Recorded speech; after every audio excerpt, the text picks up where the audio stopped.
The first tool I want to show you is the Configuration Manager. This tool replaces the old SQL Server 2005 Services Manager, and you'll see that as we select these, you can see every SQL Server service that's been installed on the server. They can be started and stopped. There's a few properties here that can be controlled. This is also useful for network configuration for both the server and for the client. So this is Configuration Manager. The next tool I want to show you is the SQL Server Surface Area Configuration Tool. Now that's a strange name, Surface Area Configuration Tool. The reason it's called this is it allows you to control how much surface area is exposed to potential hacker attack. So the idea is that SQL Server 2005 is shipped with as many features and services turned off as possible to minimize the surface area or the exposed area to hacker attack. The surface area configuration is a central place where things, different features, different connections can be turned on, which opens them up to attack, but you have to turn them on to get them done. It's broken up into two different areas. The first is services and connections. So as you see here, here's a service. Here's remote connections. By default, only local connections are available. On this machine, it's already configured to allow remote connections. Turning on the browser. This is simply another instance of SQL Server, again with the service and with the connections. So this allows you to enable connections. There are more options in the features because SQL Server is installed initially with all these different features turned off. For example, remote queries, the CLR, database mail, service broker, the web assistant, XP command shell.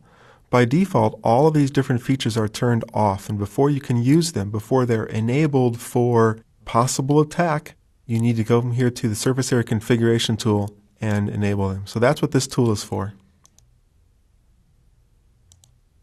Books Online is a often referenced tool. Let's just jump over to it and let me open this up. Because Books Online is very different than it was in SQL Server 2000, let me point out just a couple of options. The index is still similar as far as being able to type in what we want to look for, search for it in the index. However, the search capability is vastly improved. So let me come down here and close the taskbar to give us some more room, and let's try out a search. Let's do Snapshot Isolation, my favorite new feature. Online settings. Let's go ahead and use local help as a primary source. But you'll notice it'll also can try to search online as well. So we got back 72 hits for Snapshot Isolation from the local source. MSD Online gave us 100 hits. Code Zone, which are articles written by other people in the community. And it even searches questions in the news groups as well. So this is very, very cool as far as being able to search in multiple different locations to find what you're searching for.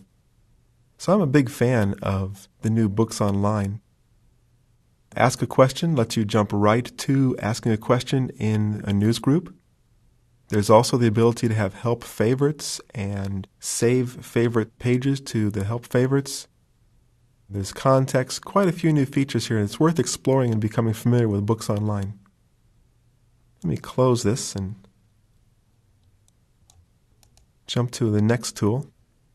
The lesson on indexes coming up later in this training will explain how to design indexes in a logical manner that makes the most sense. SQL Server Profiler, however, is a fantastic tool. And again, when we get to talking about indexes, we will come through here and I'll show you some pretty cool things about this. But while we're giving you an overview of the tools, Profiler allows us to see events inside of SQL Server and also watch the traffic of what is being sent to SQL Server. So for example, we're starting a new trace and we'll call this trace total training 1. Keep the standard template, that's fine. We'll talk more about saving to file and saving a table later on, but I want to show you the events selection. We say show all events, it opens all this up, and you can see that there are dozens and dozens of different types of events. A favorite of mine would be T-SQL statement completed, which will then give us the text of the SQL, how much CP was used, reads, writes, and a key is a duration for the SQL. So you can see there's a number of different events here that you can get to. And then when this is running, you'll actually see every one of the events being captured. We'll use SQL Server Profiler in depth in the lesson on indexing.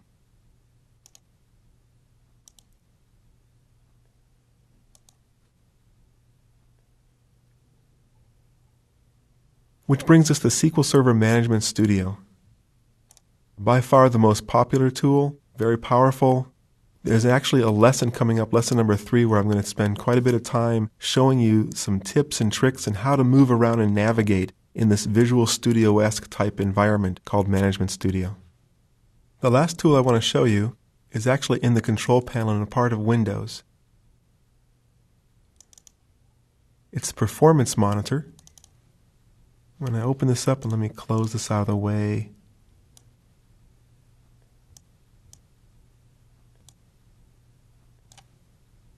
We've all seen Performance Monitor before, or System Monitor, which is one of the tools within Performance Monitor.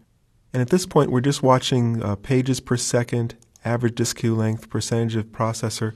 However, when SQL Server is installed, it also adds a number of counters that are SQL Server specific. Let me open this up and show you. Here's a bunch of SQL Server specific ones. For example, here's databases, and then we can look at active transaction count, transactions per second, which is always a fun one to watch. So Performance Monitor, or Sysmon, allows you to see counter-type statistics overall for the server. It serves a different purpose than Profiler we saw a few moments ago, which gives us a granular, very tight, specific event, whereas Performance Monitor gives us an overall view. There's also some cool stuff we can do, and I'll show you later, as far as counter logs and tying all this back together and integrating Profiler with Performance Monitor, or what is commonly called Perfmon.